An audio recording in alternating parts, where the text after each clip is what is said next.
Yeah, maybe we just start with a quote here. I found this quote this morning, and it was very interesting. When I was going through my quote sheet, it says, "For Africa to me is more than a glamorous fact. It is a historical truth. No man can know where he's going unless he knows exactly where he has been and exactly how he arrived at his present place." Yeah? That quote inspired my next slide. And I'd like someone to tell me why it inspired my next slide. And the next slide is just some questions. Okay, oh no, this is about this session, yeah? The idea, the purpose of this session is to enlighten ourselves how major institutions in Africa work and their processes. There are a number of major institutions in Africa. Can we just name some of them that you know? African Union, yeah, good. IGAD, good. ECOWAS. What's ECOWAS in full? Economic Commission. Yes. Where is the headquarters? Abuja, good. Any other? SADC. What is SADC in full? Southern Africa Development Corporation. Then someone said EAC. What's EAC? Any other? Any other? CEMAC. What's CEMAC in?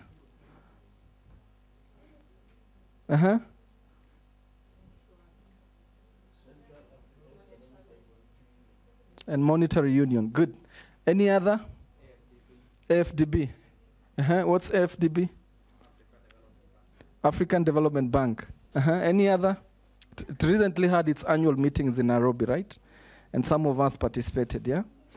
Yeah, any other? ECAS, Good. Any other? The North? The Maghreb Union, good. So most of these, actually, we started with the African Union, then you've named a number of regional economic communities, right? Which also are part of the African Union. Yeah? Good. So, the next question. I'd like you to name any meetings you've engaged in Africa. It could be physically, virtually, or engaged via social media. Anyone? Should we do this in groups? No? Any meetings you've engaged with in Africa? African Development Bank? So annual in Nairobi this year, last month. Good. Yes.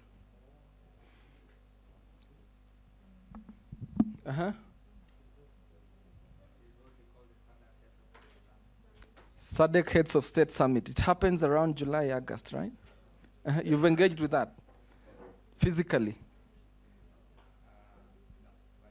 Virtually? Good. Any other? Sorry? Council meetings. Good. Any other? Oh, yeah, for interpretation purposes. Any other person who has engaged with me? Nicole, I'm sure you have. Just tell us. Which one?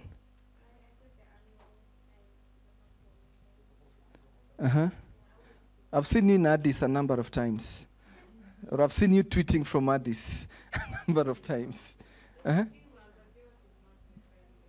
No, just say any meetings. Yeah. It's GMAC. It's Agenda is My Agenda campaign, which normally runs alongside the AU processes, especially the AU Finance Ministers meeting. Good.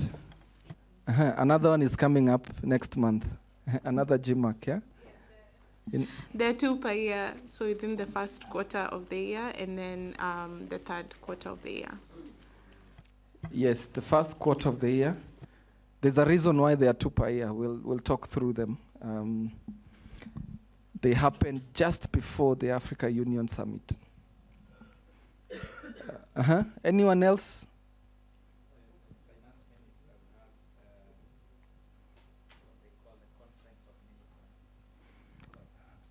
The Conference of Ministers under the Economic Commission. Under the UN Economic Commission for Africa. Yeah. Good. Okay. Next question. Name any meetings you've attended outside of Africa, physically, virtually, or engaged through social media, whether doing a press release, doing a reactive. Can we name some of those? Spring meetings. How many of us have engaged in the spring meetings? Or follow the spring meetings? Good. Any other? Would you call them the annual and the springs? Annuals and the springs. That's the IMF and the World Bank. Our problems, Let's continue. Any other?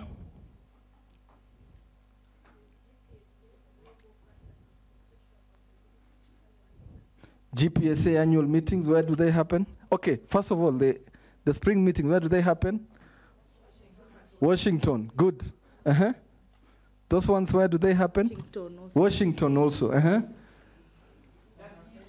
WTO meetings, where? Geneva.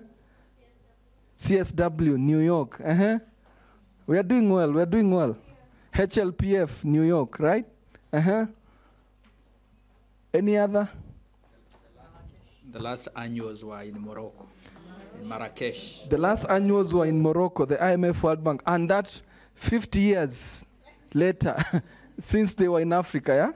They were last in Nairobi in 1973, when the first president was still alive, yeah? Who else? Any other meetings?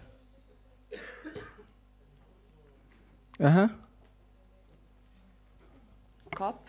COP. Yeah. What is COP? Which parties?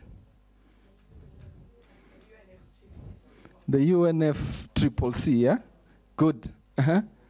UNNGA. UNNGA, UNGA. UN General Assembly. Another one is coming up in September, right? Good. CEDAW sessions. What is CEDAW? The Commission on the? Sorry, Convention. The Convention on Discrimination on Women. Good. FFD forums. FFD forums, New York. Good. So there's a reason why I'm asking this, and there's a reason for this session, yeah? That as African civil society, and it has manifested itself in your responses, that we tend to engage more with processes that are happening outside of the continent than those that happen within the continent. Yeah? And there are various reasons why we do that. The most obvious excuse we give, the space is closed. Mukasiri, is that right? There's no space to participate. But sometimes there's space to participate, it's just that we don't know how to participate, right?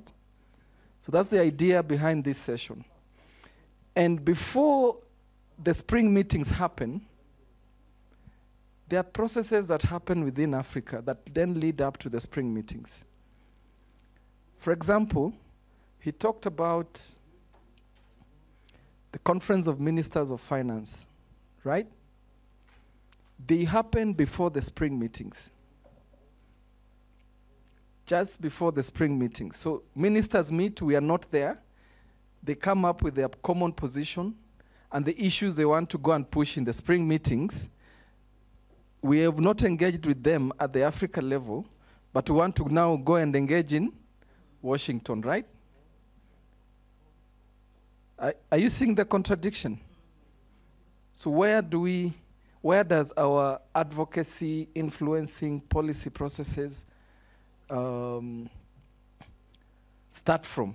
So understanding those processes and where we can make change is really, really important. And that's why we're saying it's important to engage with the African institutions. But it's not just us, our presidents. There's this statement I put here, Mr. President, this was a speech by an African president at an OAU summit, yeah?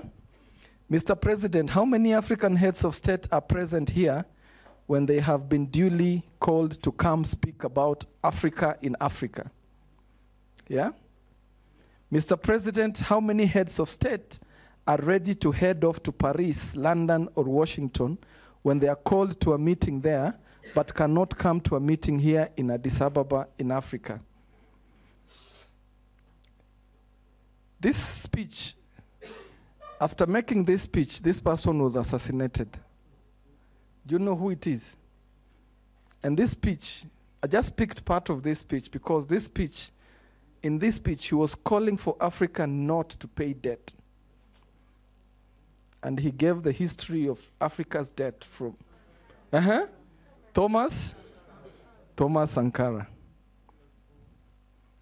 At the opening of his speech, he made this statement. And that was his last address to the Organization of African Unity. So is that a warning? It's not a warning. We know the reasons why he was assassinated. What I'm saying, I included this part because this is what we practice also as civil society. How many of our presidents, I think the last AU summit, we were doing a register, a few of us. Don is not here, from Palu. We started a campaign for African citizens to tell us whose president has not come to Addis. And compare, how many were in South Korea the other week?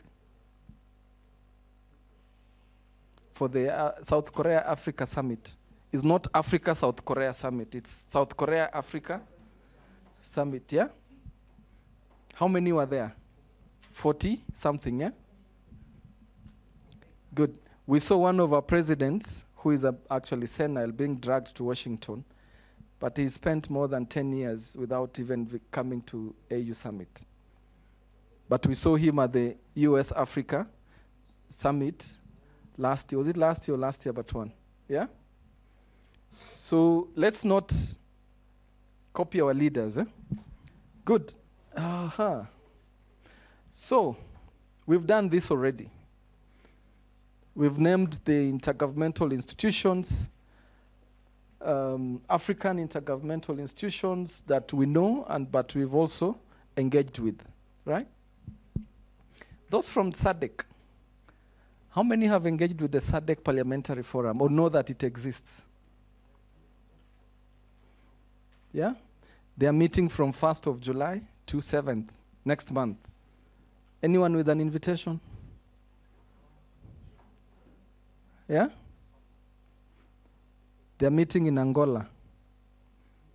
And they're talking about the role of parliamentarians in accelerating investments in renewable energy and creating a single energy market within the SADC region. But they're also dealing with the other issues, yeah? Last year, but one related to debt, they adopted, they came up with a model loan public finance management that they are now trying to implement in various countries. So there are important processes that happen that, if we want to make a difference, we can engage with. We say our institutions are weak, they don't open up space to participate, but there is space to participate, and we'll know that there is that space to participate, right? So it is important that when we are doing our mapping of institutions to influence, institutions to engage, or processes to engage in, we start with our own. Yeah? Yeah, charity begins at home. At the spring meetings, I think it was my second this year, at the spring meetings, we convened an informal dinner to talk about, the UN Tax Convention. And there's this thing that Kenya, France, and Barbados came up with, the International Tax Task Force. Yeah? So we had an informal dinner with the guy leading from Kenya side on the tax task force so that we get to brief, but also we managed to get to recommend at least 3 African experts to that task force who are Professor Tia Waris, Logan Watt, and Fadel Kabub, right? They're part of that. So we convened a meeting to see how is this a distraction from the UN Tax Convention, and how do we bring the two conversations together. So we had the Kenyan Sherpa, the Kenya Climate Envoy, who is leading that. And one of the civil society leaders asked this guy the question, saying, why is it that Kenya is talking about the president of Kenya is talking about the tax task force, but not talking about the UN Tax Convention? I think Jason is not here. He would have given us, he was there. This was his response. He said, to what extent is the conversation on the UN tax task force happening in the capitals?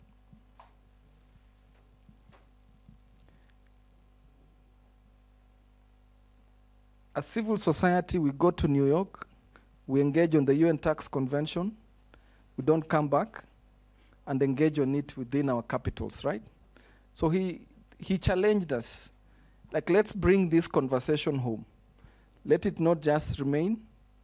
And he said, people engaging in New York are technical people under the Ministry of Foreign Affairs, most cases, yeah? And they're doing it as their job. And he even said, to what extent is my Minister of Foreign Affairs, to what extent does he know about the UN Tax Convention process? So that information is not flowing, to the capitals. So he was just basically challenging us to not to just remain in the corridors of New York or DC, but to also bring this conversation at home, because he'll say, you'll find maybe the Kenyan person engaging there is just an officer from the Kenya Revenue Authority who's been seconded there to engage, and is doing it as part of his performance objectives. So to what extent is that information feeding back? And he said we can play a role in terms of bringing that conversation back home. Good. In your pre-reading materials, I don't like reading, so I don't share, but I like watching. There are videos that were shared, 2 videos. I think one was 29 minutes. Who watched it? Because we have an assignment on that. Anyone who watched that video? Yes, okay. Sorry, who fine. got reading materials? Oh, because me, I didn't get. John? Yeah, I shared them today early morning. Yeah. Wow. Okay. So we can't watch that video now. And I was not prepared to talk about it. That video, it has taken the African Union a couple of years to come up with that video that explains the African Union. I'll basically ask us to go and watch it. Yeah? It's a bit long. It's 29 minutes. Right? It talks about the OAU, the Organization of African Union, Unity, and the transition to the African Union. It talks about the mandate of the African Union. It talks about the structure and organs of the African Union. And it talks about the programs of the African Union. Okay? Let's go and watch it, because it will take time to start talking about the structures. You've named, we know the African Union, but the African Union has several organs. The Pan-African Parliament in Midrand, the Africa Peer Review Mechanism, we have still in Midrand, we have the African Court, we have ECOSOC, the civil society arm in Lusaka. So there are many organs of the African Union. We have AUDA or NEPAD nowadays, the Africa Union Development Agency, right? And all of them play a different functions. But I'll talk a little bit about the African Union and the Africa Union Commission. and just speak a little bit about a few organs, maybe two, of the African Union that are related to the work, to the discussion here on debt and what we've been talking about since yesterday. So we have the African Union and we have the Africa Union Commission, okay? The African Union has a structure. It's made up of the Assembly, which is the heads of state. You have the Executive Council. The Executive Council is made up of ministers of foreign affairs and international relations, depending on how you call them in your countries. And then below that, you have what we call the PRC, the Permanent Representatives Council. The PRC, this is made up of all African ambassadors to Ethiopia and the African Union. Yeah? Usually when countries send their ambassadors, they are the ambassadors to the AU, Ethiopia, UNECA, and IGAD. In most cases, most of our countries. They are not, so they play all those functions. So the Permanent Representatives Council are made up of those ambassadors. They're based in Addis, okay? And it's only African. And then you have the Peace and Security Council that is under the African Union, all right? Then you have the Africa Union, the African Union is headed by the chair, a head of state. It's rotational. Every year, it goes to a different region. So last year, we had the president of Comoros from the Eastern Africa. This year is Mauritania. Yeah? It was to be either, it was before Mauritania was a compromise. So let me tell you the story. Mauritania was a compromise, but it was to go to either, because it was going to the North Africa. It was basically to be either Algeria. Okay, it was to be Libya. Automatically, it was to be Libya. But because of the situation in Libya, couldn't get someone there. So it was to be decided between Morocco and Algeria. And we know the issues with those two countries, yeah? So they couldn't agree, and therefore it was decided that Mauritania takes over. Okay? Next year, who knows where it will go? No. It was already, Kenya is in the east. It will go to Angola. Angola will be the next chair of the president of Angola will be the next chair of the African Union. So as the chair of the African Union is supported by a bureau, okay? So he doesn't just work alone, he works with a bureau. And that bureau, the same as the heads of state bureau, is the same as the Executive Council. So you have the chair, you have the first vice chair, you have the second vice chair, the third vice chair, and then the rapporteur. Okay? So when the chair leaves, the first vice chair becomes the next chair. So Angola today is the first vice chair. And the chair that leaves that year becomes the rapporteur. Okay? So that's how it flows. And it's the same countries, that's how the Bureau of the Executive Council also works. It's the same countries that will also, they'll mirror the Executive Council so that, the minister for Mauritania, for example, the Foreign Affairs Minister is the chair of the Executive Council. And the Minister of Foreign Affairs for Angola is the first vice chair. And because the president of Comoros is the former chair, he is the rapporteur in the bureau. And also, the Minister of Foreign Affairs for Comoros is the rapporteur for the Executive Council. Okay? That's how it works.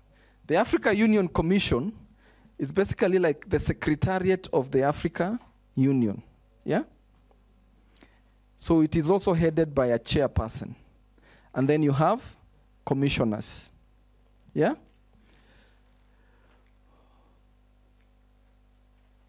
Wow. Instead of going back, it goes forward.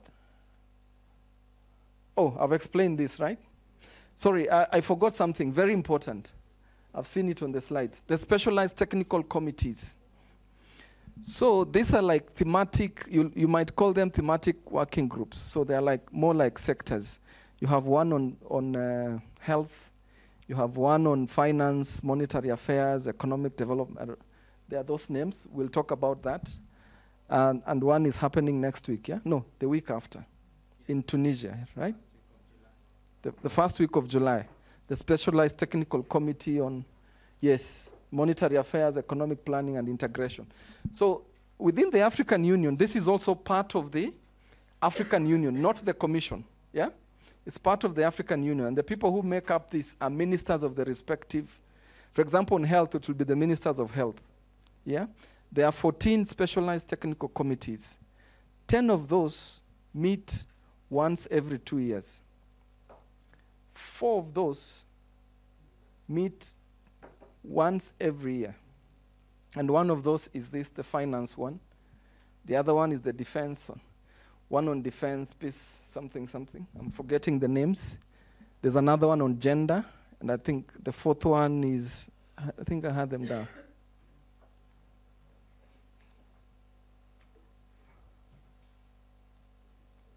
Yes, the gender equality and women's empowerment, finance, monetary affairs, economic planning, and integration, defense, safety and security, justice and legal affairs.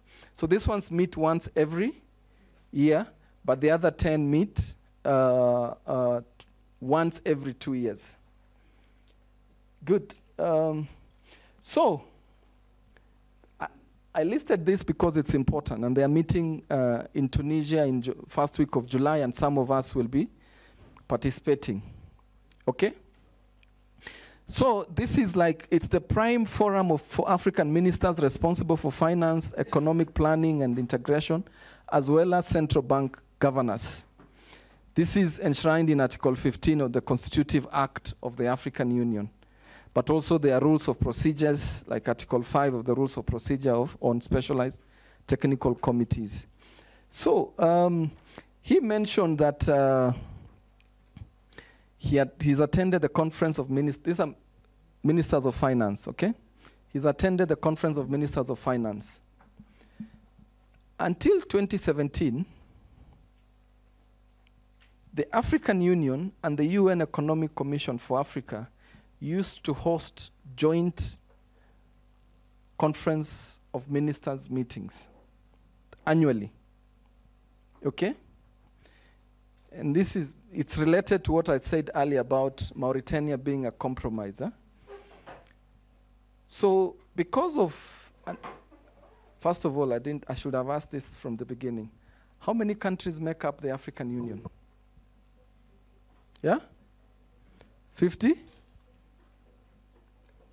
Can you speak through the mic? Yeah? 55. Yeah? Second cut, 54. Huh?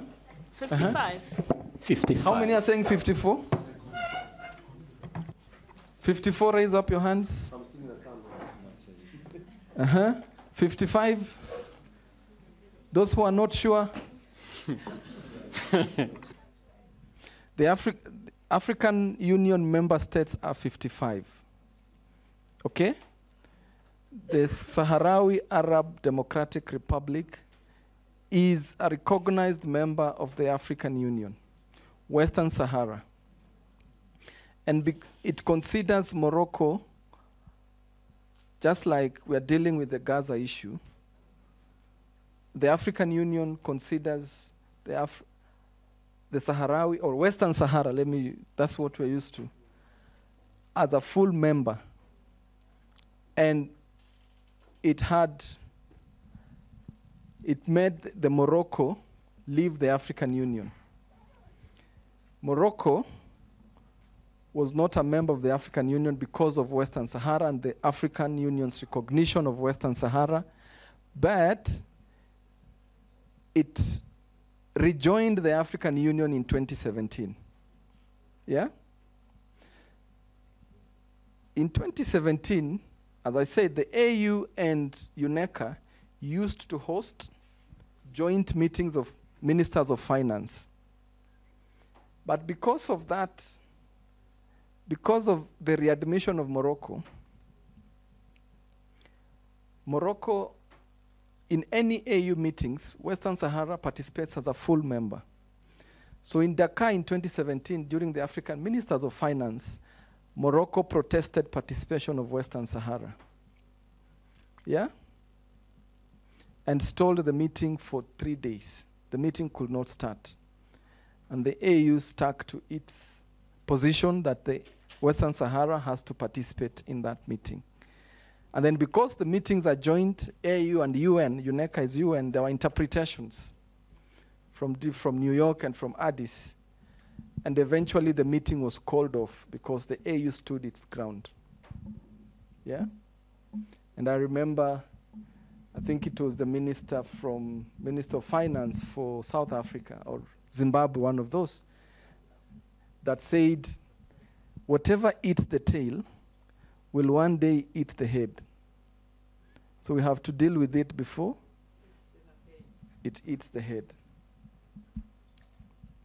So, and that defines, I'm just using this as an example to give you what happens within the African Union space. But African Union members are 55, not 54. Okay? Good. This specialized technical committee on finance, monetary affairs, economic planning is also made up of a bureau.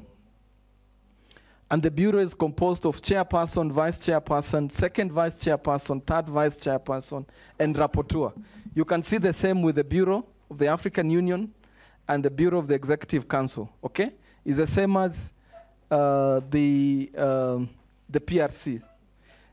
Why I'm saying I'm talking about the Bureau, it's important. Reason being, if you know the chairperson, or you know the chairperson determines the agenda, or the Bureau determines the agenda, okay? If you have an issue, you can approach the chairperson, and you can influence the chairperson to put something on the agenda for the specialized technical committee to discuss when they are meeting. That's why I'm putting this here, so that we have that at the back of our minds. If you know who is chairing a particular committee, you'll do a good job in terms of influencing the agenda or getting your issue discussed whenever they are meeting. I think this is also related to us. That's why I put it here. There's a specialized technical committee on trade, industry, and minerals. We were talking about trade yesterday. We were talking about our critical minerals. And this is the functions of that. The AU Commission, the functions, you'll get this slide, so I won't go through the functions. I've also just outlined what's important. Yeah? The economic development, trade, tourism, industry, and minerals. So this is the commission. So the African Union Commission is also made up of other commissions, yeah? That are headed by commissioners. And he's called Albert Mushanga from Zambia, right? He's the head of this particular commission. Yeah? The finance and monetary affairs issues, economic planning, integration, trade are all under this commission. Then under this commission, there are two departments. The one that deals with the economy, then there's the one that deals with trade, industry. So the economic development, integration, and trade, that is a department within that commission. It's just so that I'm putting this so that when you have an issue, you know where to target, right? So you have that, the AU financial institutions that we talked about, WTO issues, Africa's integration agenda, and then you have the second department, which is the industry, minerals, entrepreneurship, and tourism. Okay? I put this here because I felt they're important and we can know how to engage with them. If you need to know who is heading. The commissioner's term is coming to an end. In February next year, we'll have a new commissioner. I'm sure most of us have heard about the chair of the African Union Commission's position being vacant. Currently, the chair of the commission is, forgive my language, but that's who he is. He's called Musa Fakin Mahamat. Yeah? Musa Faki Mahamat. He's from Chad. And now, there are new candidates. Who knows some of the candidates? Anyone? Sorry? Baba. You know, Baba, let me just be clear. We have Baba wa Taifa in Tanzania. We have Baba in Kenya. And then we have Baba in Nigeria. So you have to be very specific. Eh? The two, the Baba and Baba are still alive. Yeah? Who knows Baba? Baba? Yes. Olusegun Obasanjo, yeah? He's called Baba. Where's our Nigerian friend? There's also Baba. There's also lots of Babas in Zimbabwe. Yeah, okay. Every father is a Baba. Yes. Good, yes. Good. So yeah, it's important that we get to know these processes. It's important that we participate in them, because influencing African institutions is also made up. It takes a lot of informalities. It's not even just getting to know the agenda of the African Union Summit. It's not easy. But if you know someone, you'll easily get the agenda or what's going to be discussed. Sometimes the staff of the African Union Commission will even refuse to share something with you on email, but you can go with a flash disk and then they copy for you to your flash disk so that they don't trace it to, yeah?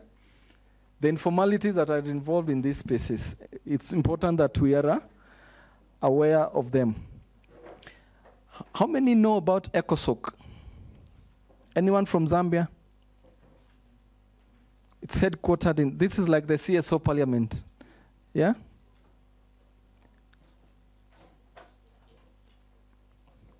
The African Union Economic, Social, and Cultural Council, yeah? So it provides a mechanism for African civil society organizations to actively contribute to the policies and programs of the African Union. You can contribute through advice or opinions. You can undertake joint studies that then influence decisions of the African Union on a particular issue. They can build, it's also the platform for building partnerships, and they're currently, I'm not sure if they've concluded. They've been reviewing ways of entering or signing MOUs with between civil society and the African Union, yeah? And they'll be celebrating 20 years of existence. I don't know whether it's existence or non-existence. Next month in Accra, Ghana, yeah? Now, AU Summit. Let me just go through how the AU Summit is held, okay? There are 2 summits, African Union summits, every year, okay? Yes. Before you go to the summits, for the specialized technical committees and also their departments, besides the informal engagements, you know, with the vice chairs there, do they promote, like from their own initiative, like spaces to engage with non-state actors? Yes, I should have emphasized this, and that it's part of what I wanted to talk about, like the summit and how it happens and how you can influence the process. They actually provide space for civil society to participate, to make, you'll be given time to make a presentation, but you have to start engaging prior to when they are hosting the meeting. They are hosting the STC meeting, for example, in Tunis, yeah? And civil society will be participating. Some of us in this room will be participating. Jason. Actually, I just wanted to say, yeah, they do. And one interesting thing that they've started doing is also streaming some of the sessions. So you can actually follow the discussions online. The participation is what's not possible when you follow it through streaming because it's invitation only, but at least one can get to listen to the proceedings and understand how different member states approach these issues. Thanks. Yeah, thanks. And there are those STCs, for example, those who work on peace and security. And I've seen ones like members of the Peace and Security Council actually shedding tears because civil society decided to bring frontline communities impacted by the conflict in South Sudan to speak to them. And that moves them, like they meet civil society tries to bring in the reality of some of the issues that they discuss. So they provide that space. So what are some of the influencing mechanisms? You know, the AU is made up of member states. It's our governments that make up the African Union. We can decide, maybe you can decide to engage with your member state at the capital to bring an issue to the AU, okay? You can decide to participate in AU summits and conferences, but how you participate matters a lot. Whatever the outcome you will get. If you're just going to go to the summit, or nowadays this is what happens. We take that AU summit as the moment to meet and strategize as civil society in a hotel somewhere. Yeah? And then we fly back, even before the summit starts, do a statement on social media, then write to our donors, we engaged with the AU summit. That's happening, right? That's what happens, right? Yes.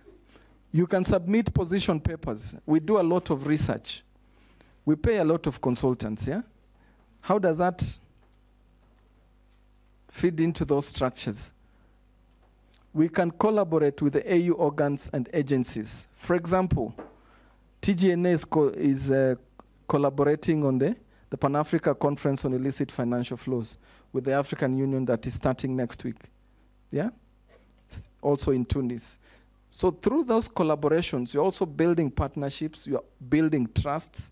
You can end up signing MOUs that then defines how you, areas of cooperation, areas of engagement, and what kind of support you'll provide. I'll give you an example. A couple of years ago,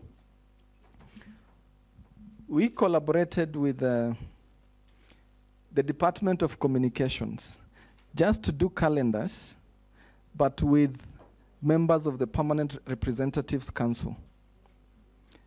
And just that initiative alone opened doors for further engagements with other organs and processes of the African Union. Because you're building that partnership, you're building that trust, you're building that relationship. Yes, comrade. Yeah, comrade, allow me to rock the boat. So in the struggle, take for instance Zimbabwe, South Africa. In the end, you have to go to you have to come to the table. But we have also seen the disaster that also comes. The Lancaster House Agreement, and I think it's also the case with Kenya for gaining independence, engagement. So to the extent that there is a belief that we are over-celebrating our independence, yet in real fact we never got to be independent because of coming to the table. So my issue is how do we make a balance between fighting in a space that we define to be our own, and also engaged in on the table where sometimes you cannot see the menu, and also try to get that influence. I'm a bit disillusioned. I'm struggling how to put it here. Thank you. Thanks, comrade. So I was coming to this, and this slide, allow me to celebrate a little bit, to brag. This is now my bragging rights.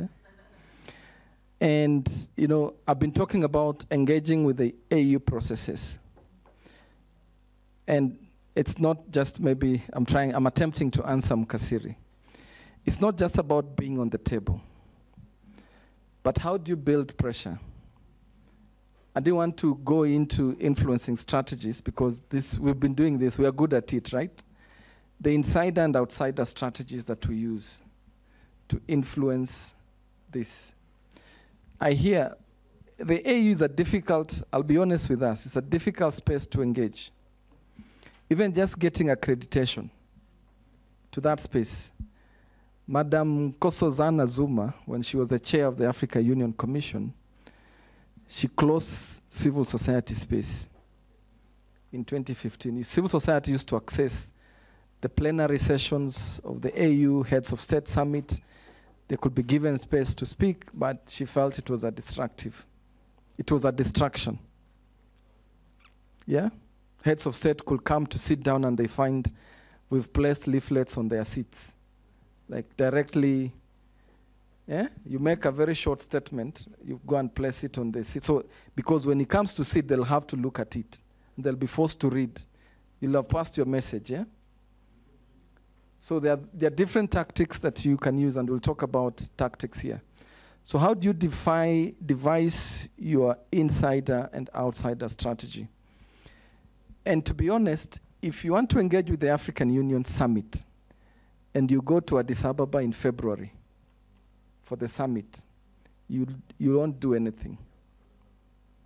You won't achieve anything during that time, because there's a whole process that leads to the summit, okay? The specialized technical committees is where you start from,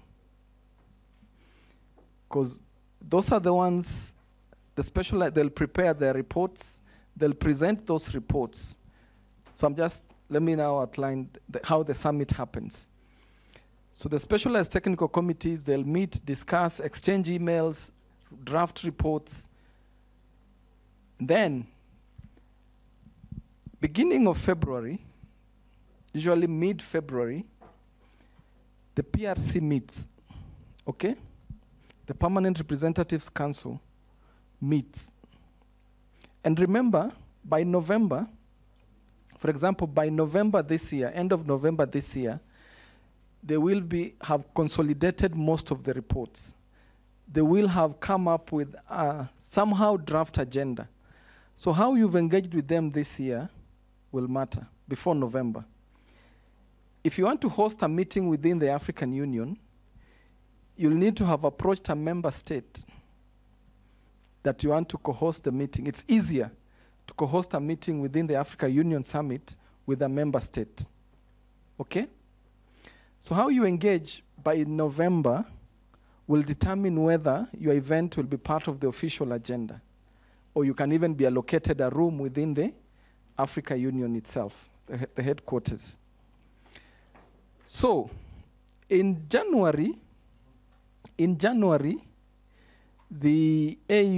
PRC meets mid-January, okay? They meet, they consider all the reports from the specialized technical committees. They either adopt those reports. If there are issues they don't agree with, as the ambassadors, they'll write them down and draft an agenda, okay? That agenda, they'll send it to the Executive Council. So they'll send all the issues they've agreed with, but also the issues that they've not agreed on. That will go to the Executive Council. I said the Executive Council is made up of ministers of foreign affairs, yeah? Who do our ambassadors report to? So it goes to a higher level. So they've met, they've synthesized some things, consolidated, they send to their bosses. The Executive Council meets they meet for 2 or 3 days, but just before the heads of state fly into Addis. Yeah? So there's normally 1 day, a rest day, for them to go and receive the heads of state. So the Executive Council will meet, and these meetings, just like any other meetings, they are so, they go into late in the night because there are many issues to be discussed, issues they don't agree with, you know. So the Executive Council will consider the report from the Permanent Representatives Council. They'll deliberate on any issues, the contentious issues, and then if there's anything, if they can agree, they'll agree and draft a report. If there's any issue that they've not agreed on, they'll refer it to the heads of state to be discussed by the heads of state. They are the ones who prepare the agenda. It's the Executive Council that prepares the agenda for the heads of state. Okay? Once the Executive Council prepares the agenda, when the heads of state are meeting, no other item can be introduced unless it is introduced by a head of state. Okay? That's how the AU summit happens. And that's why I started with those specialized technical committees so that we get to understand. I've put here just this slide. It's photos, but also how you, just to demonstrate, for example, practically how we engage with the summit, okay? So if you want to work on debt, for example, if you've engaged with the specialized technical committees closer to the summit, the media, and this is now purely influencing or advocacy, the different strategies that you employ. Media plays a big role. Our heads of state, our politicians are sensitive to what's being reported in the media, especially if it is in the international media. They are worried about their image. Do you know why they are worried about their image in the international media? Because they feel it's prestigious to be invited to those countries. Yeah? Is there any of our heads of state who's won an election without going to speak at Chatham House, in Paris, in Washington? Just when they are campaigning, there's that moment they leave to go and do speeches there. What compromise do they make? That's when that's the time they sell us out. Yeah? Through the mic.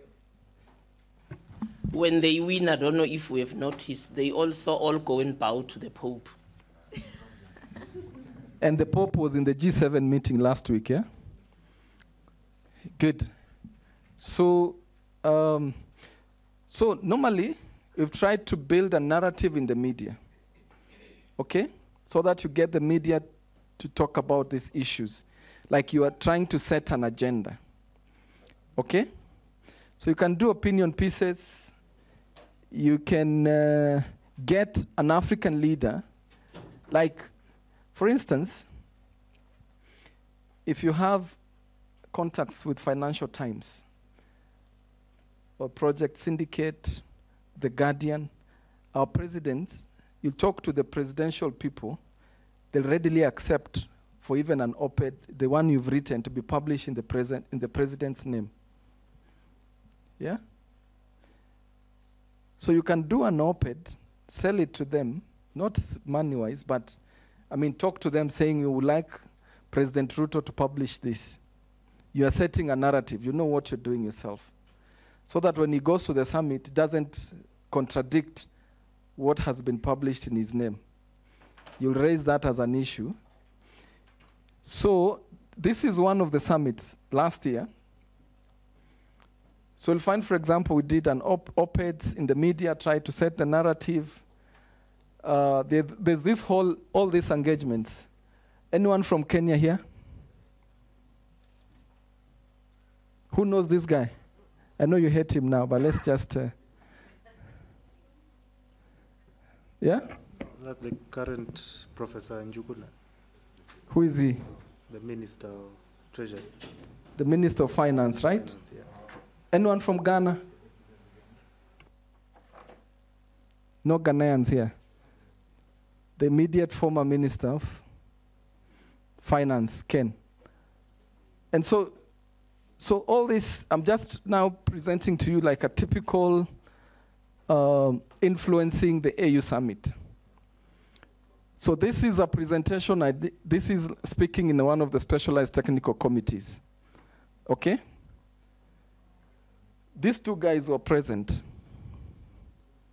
Yeah? This is the Minister of Finance for Kenya, Minister of Finance for Ghana. He was fired 2 months ago, yeah? 3. All right?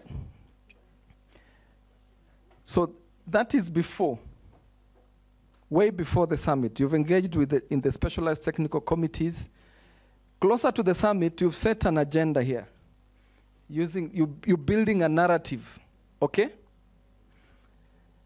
Here, We've influenced this. They were reporting to what the president had said. This is the media reporting. And because you've influenced some of the things that the president has said, there are those, if you've created that relationship, you might even be the one doing the briefings and the speeches. Okay? Yeah? And then, this one here, this is Malawi. Batha, do you know this lady? Yes. This is the Minister of Foreign Affairs. This is now when the Executive Council is meeting. We've organized bilateral meetings, and they are able to speak to you.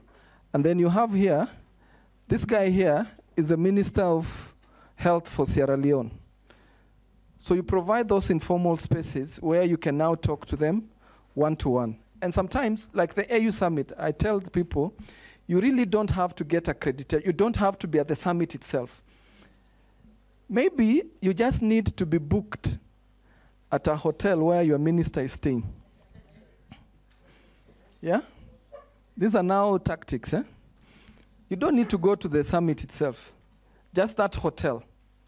Because the chances of you meeting the minister at the hotel are very high. Yeah? And you'll get to engage, or their handlers. Because these people, big people, they depend on their handlers quite a lot, the technical guys. So, and those are the people you need to target. As an outcome of that, of all these presentations, of all these engagements, we got invited to one of the meetings that the president of Kenya was, so it was a closed-door meeting. But because of the engagements you've been having throughout the year and in different processes, you get invited. This guy, who knows this guy? Yeah? Yeah? This is the president of Comoros when he was chair of the Africa Union last year. So typically, by doing all this, you'll have an outcome at the end of the AU Summit. And that helps you to engage because of those also the relationships you built and the trust you've built. In fact, now they'll be reaching out. Yeah? Any questions? So different, and then here, okay, this guy is the chair of this is William. He's the head of ECOSOC.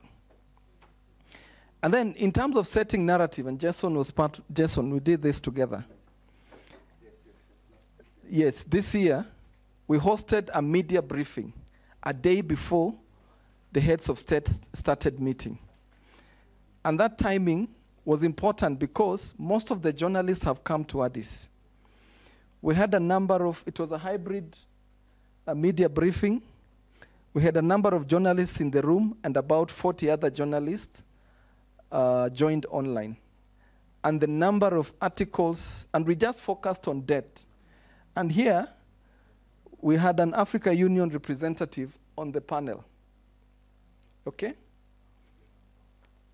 Yeah?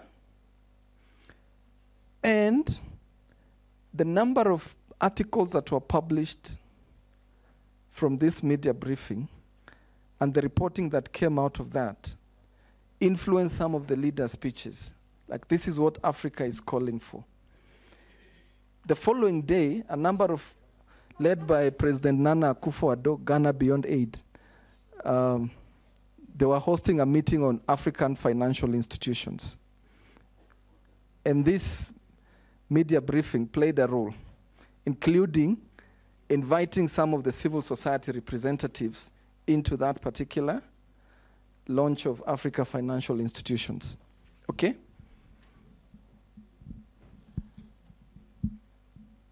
Baka? Yes.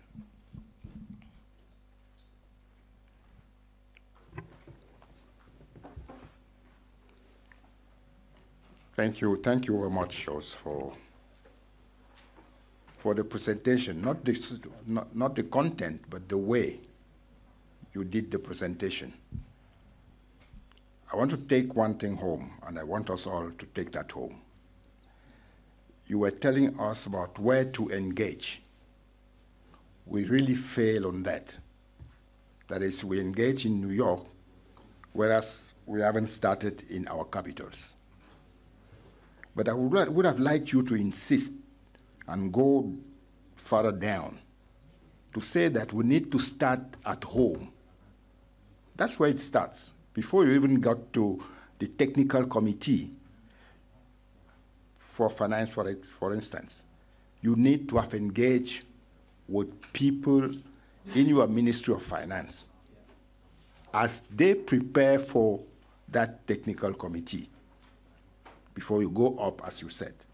So it's very important for us to engage at home. We don't do that as civil society a lot. We need to engage at home.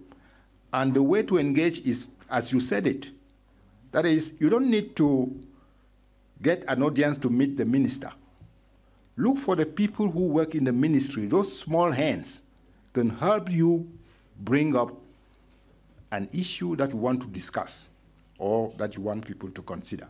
It's very important for us to start at home and then to get to all the stages and deploy the strategy that you just concluded on. Thank you. No, I totally agree with you that all this, they build up. And as I said, the AU is made up of our governments. Forgot something. And when you finish there, come back home with the outcome and get your people's hand tight, because they would have said things there. When they come home, you remind them that this is what you said, this is what you committed on. Good. How much time do you have? 9 minutes. It was 1.5 hours. Yeah? Okay, good. Questions? Yeah, so not a question, but just a contribution. And maybe you mentioned it for the split seconds that I stepped out. But the work of the STC, what we call the Specialized Technical Committee, what they call the program of work, what they will discuss when they meet in July, starts where in what we call the subcommittees. So, for example, there is a subcommittee on tax, IFFs, and debt that met. I was there with Theo, and they will have discussions. They will prepare a program of work. They will also make some recommendations. They will actually influence to a big extent what goes into the program of work for the STC itself. And the people who come to sit in the subcommittee are actually what my colleague has mentioned there. There would be the directors, for example, in the Debt Management Office. There will be a director from the Revenue Authority. There will be a senior official from the Ministry of Finance. And those people are very key because they also inform. As you know, it is not in all countries where we have ministers who are technocrats. Some ministers may be politicians, and therefore they also depend a lot on the technical advice that they will get from the people from within the ministry. And therefore, those subcommittees are also very key to influencing. And in determining the program of work, civil society has a chance, only that not many participate. Yeah, that's very true. Jen, and then... Thank you so much, Joab, for that great presentation. My addition to that, I agree entirely that we need to start from below. We need to engage prior. In fact, most of us have been making that mistake of going on that very day. You sit in a meeting, you start moving around the corridors, and even the minister from your country, you don't know that minister. You meet there. So I think that's really important, that we need to do a lot of homework. My addition is that there are also other processes above the AU.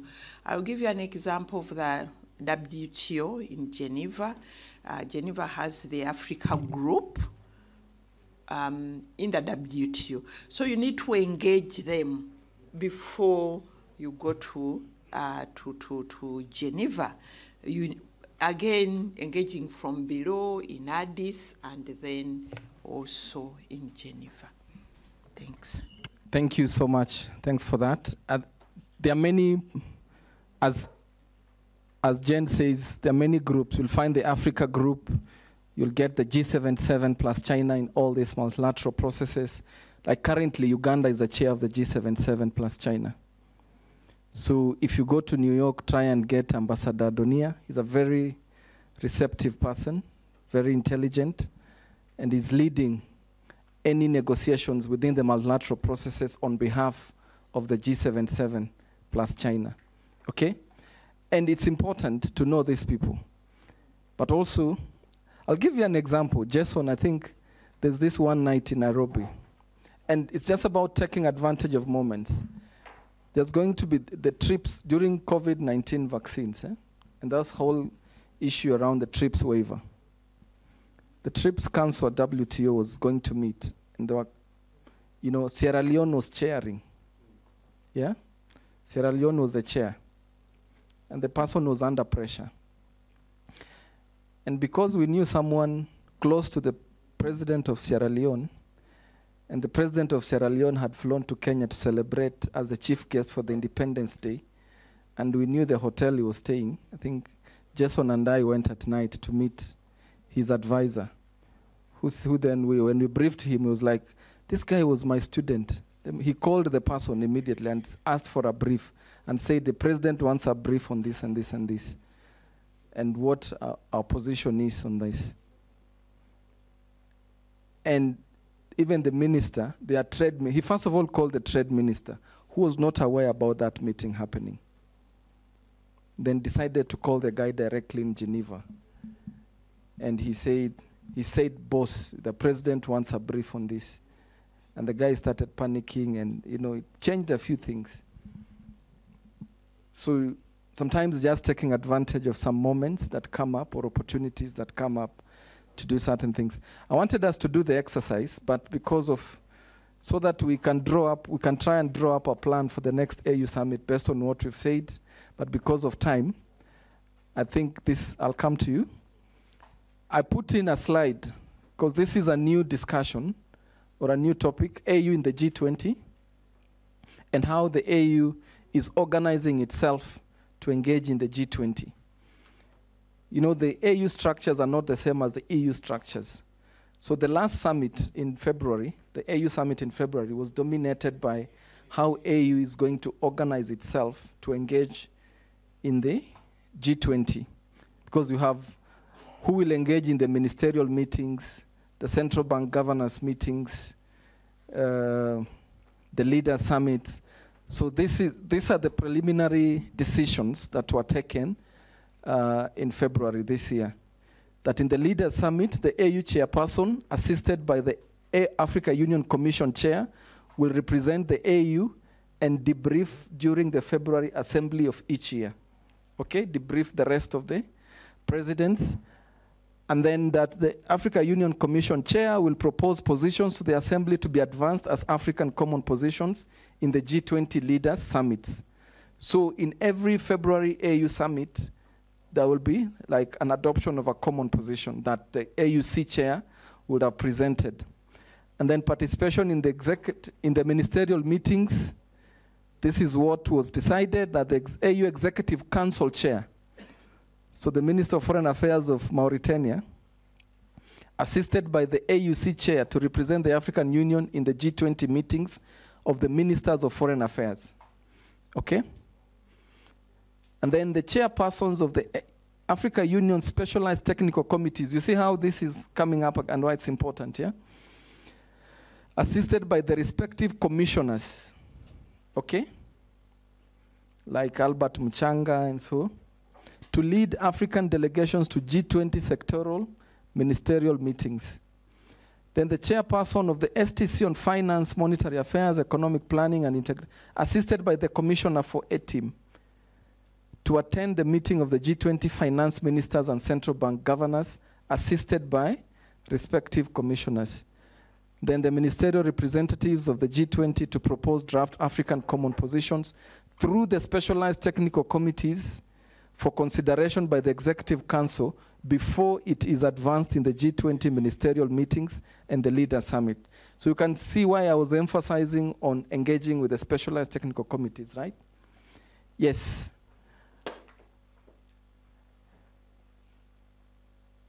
It's not moving. Oh, good.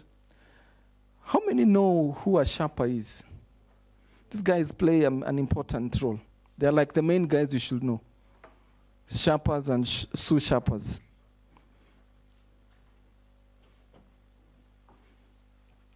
Basically, these are the contact people. Like now, this will be the G20 Sherpa will be the contact person between the G20 and the president. Okay?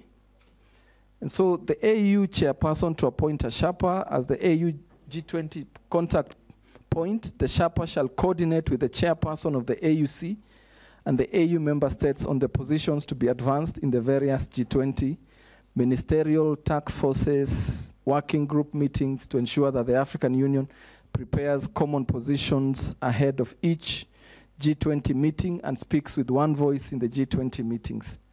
Okay? Then a sous Sherpa is just like an assistant to the Sherpa, okay? Then they said, you know, because South Africa has been a member of the G20, there's deliberate efforts to learn from South Africans for the South Africa to guide AU's participation in the G20. And then also South Africa will be the next chair of the G20. The presidency of the G20 will move this year from Brazil to South Africa next year. And this is an opportunity for us, considering what Brazil's President Lula has put on the agenda of the G20. The reform of the international financial architecture is one of the priorities. And if anyone has something to say, we have, apart from the C20, for G20 summit this year, we have a few contacts that we can reach, we can use to submit some of the proposals that we have. I think there's also, is it this week?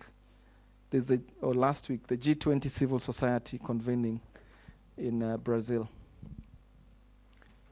Yeah, any questions? And then just some preliminary priorities for Africa in the G20, what they said in February: reform of the international financial architecture, debt restructuring, food security and agriculture, energy, trade and investment, improving Africa's credit rating, health and vaccine manufacturing. Okay?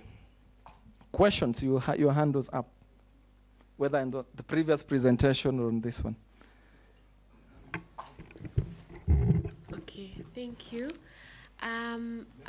As you were speaking and taking us through the different structures, and this was just for the AU, I kept wondering how you think that these structures and the way that they are contribute to the siloedness of civil society.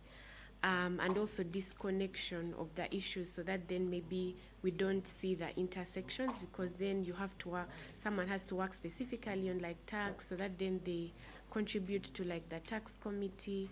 So do you think that the way that these are structured, because that's just the AU and there are so many other structures, that they also contribute to the siloedness of our work?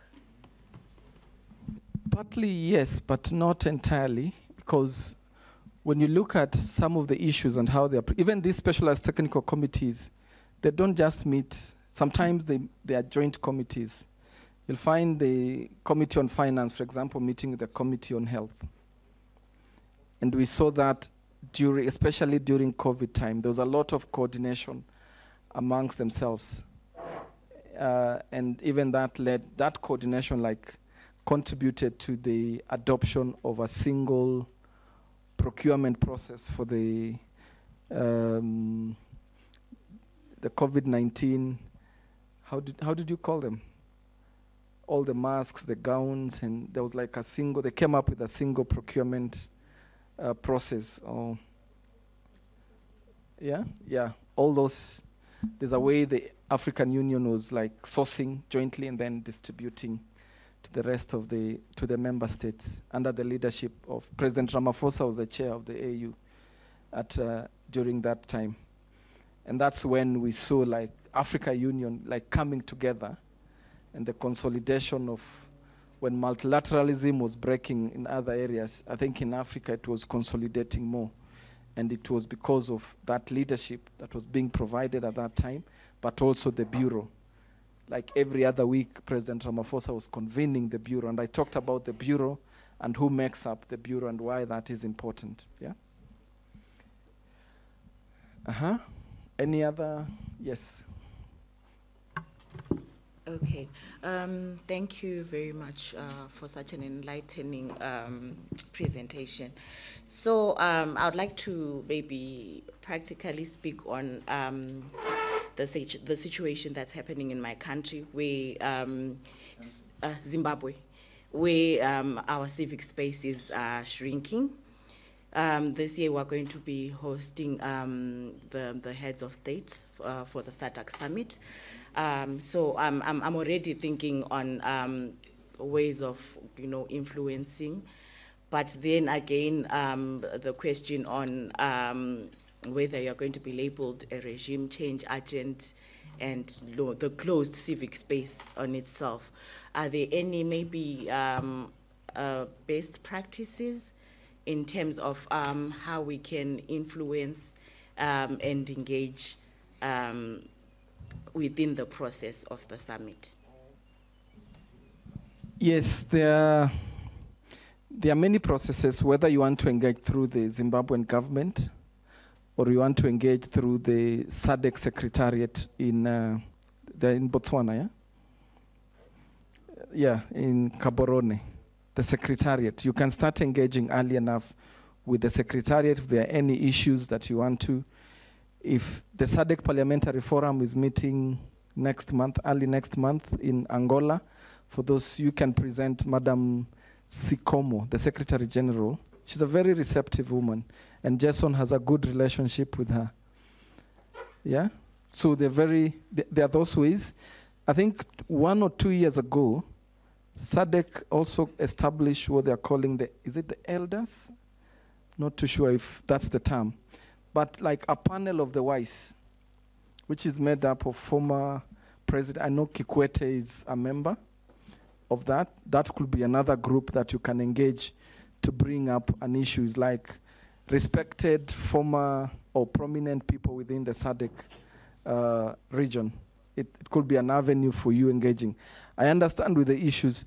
The last SADC meeting that happened here in Tanzania, my colleagues could not fly back to Zimbabwe because we were accused of sending some mercenary to train for mercenaries somewhere in the east to come and impose regime change. These are realities that we face. And I remember we were going to make a presentation, and some security people came into the room and asked for all the presentations.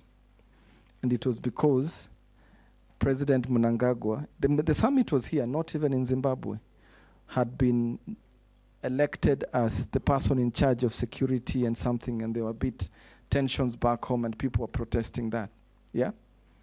And we saw back home, I think it was in the Herald, you have like the media reporting about how we were instigating regime change, yeah? So that narrative can also be built. But also we have very good contacts with the media, especially for the SADC Parliamentary Forum. And that person, he's Zimbabwean actually, has a very good relationship with the rest of the media in the SADC. So if it could also be an avenue if you want to start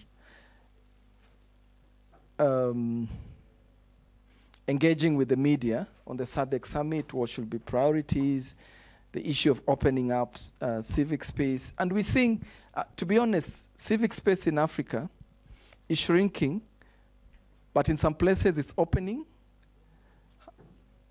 And then also, it is also shifting to other spaces, yeah? Who knew that civil society will engage in the African Development Bank meetings as we engaged this year? That the space will open up to that extent. I personally faced security threats. And yeah. And I don't know how, I was not even involved in organizing the march. But we were accused of doing that, like a protest against AFDB. And that came from AFDB security on themselves. I'm still dealing with it in my own organization. And so, yeah, good. Can we all read this together? Just let's switch on our mics and then read this statement together.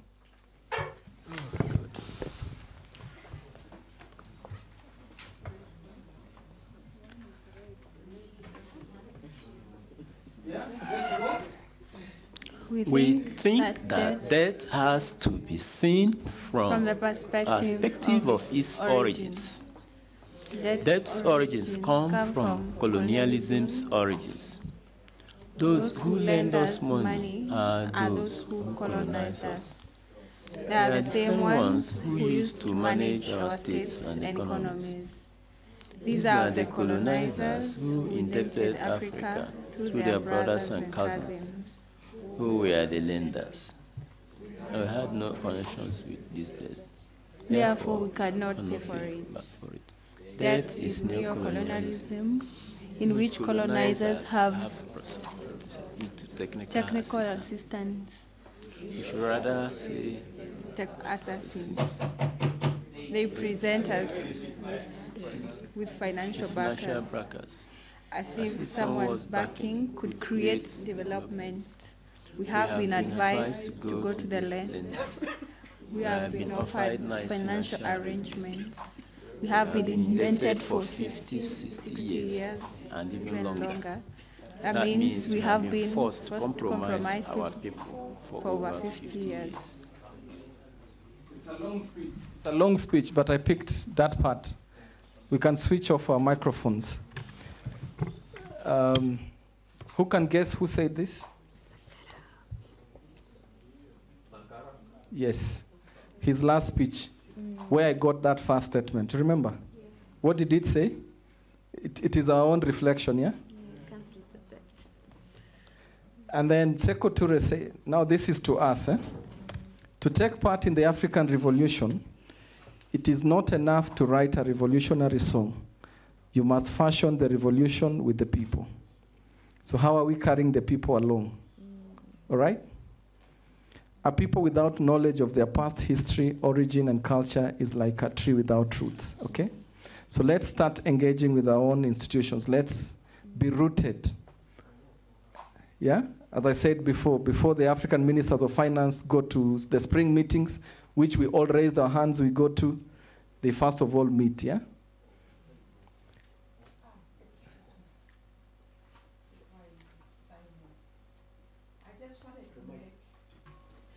I just wanted to make a comment on Sankara's speech.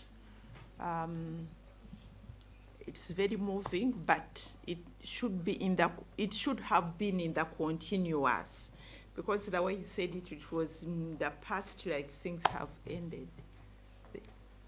Yes, thank you so much. Yeah, that's true. Can we go back to that? I want to remind us. He said this in the same speech. To remind us. What year was the speech? He was killed, 1986. He said this on the 28th or 29th of July.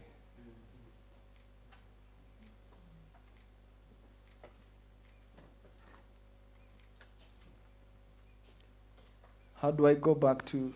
The time is up. I wanted us to do an exercise, but it seems since we started late, we have to do something else. Maybe as the next speaker who is joining us online sets up, we can engage in questions, any...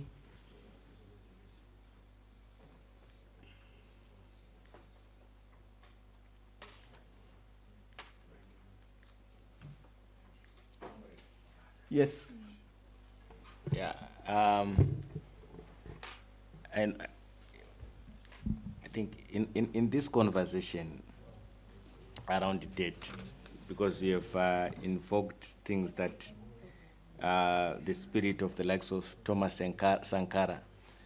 And I think also broadly to the conversation, we must also be aware that the issue of cultural debt is perhaps at the center of all these things that we're talking about. We cannot put a price to it, but sometimes the information diet we consume and how we behave and the suffering that we have is because of our culture. We are detached, we've been dispossessed, and we cannot value ourselves as African.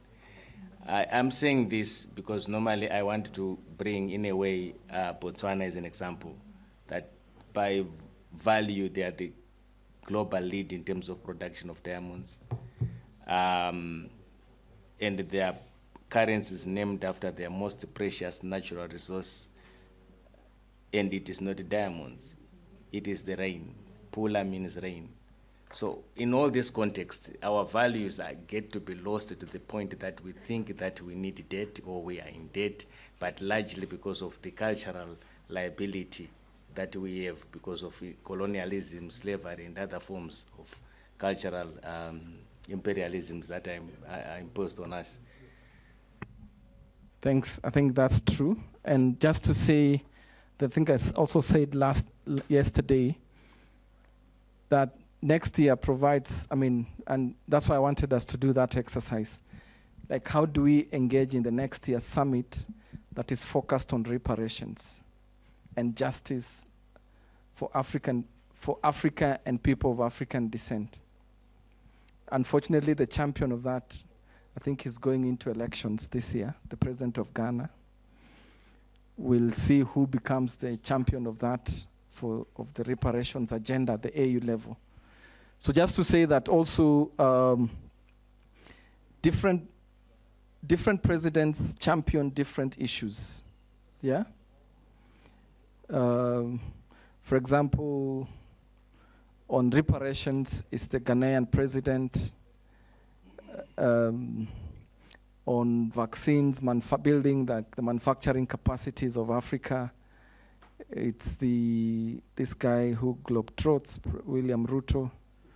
Although disappointingly 2 weeks ago, a decision was made to establish an Africa vaccines manufacturing center in Paris. Yeah? And the chair of the Africa Center for Disease Control was defending, saying, let's respect partnerships. And that decision was being made in Geneva. And they said because France has been contributing quite a lot to Gavi, you know?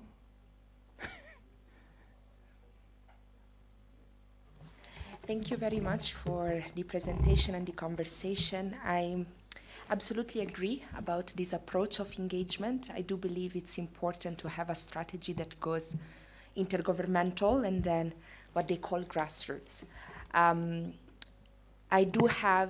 I think it's coming more from a space of frustration. In my case, it's about AFCFTA. I don't know how many of you are aware that the AFCFTA deals with what we call the trade group, and it's made of all development partners. And I think it's reaching a point where you enter into this space and you want to bring, an African agenda for the African people, but you need to harmonize with what UK, Canada, or France are saying, because they are funding an agenda which is expected to boost intra-African trade. And so maybe it's not a question, but more a reflection for tomorrow of how also we mitigate our frustrations, because I think they reached a point of exhausting us. And as much as I can say that I'm exhausted of going to Ethiopia or to Accra or to whatever conference, because I can see the hope and change in us, but I can see that the system has been designed in a way that I will always have to report to the so-called development partners, because they are funding this process that is supposed to be an African process. And maybe from your experience, how do you deal with that, as you were in Ethiopia at the AU Head of State Summit, for instance? Yeah. To be honest, these are issues that the funding of the Africa Union itself, like it's highly funded from the outside, and they control the agenda because of that.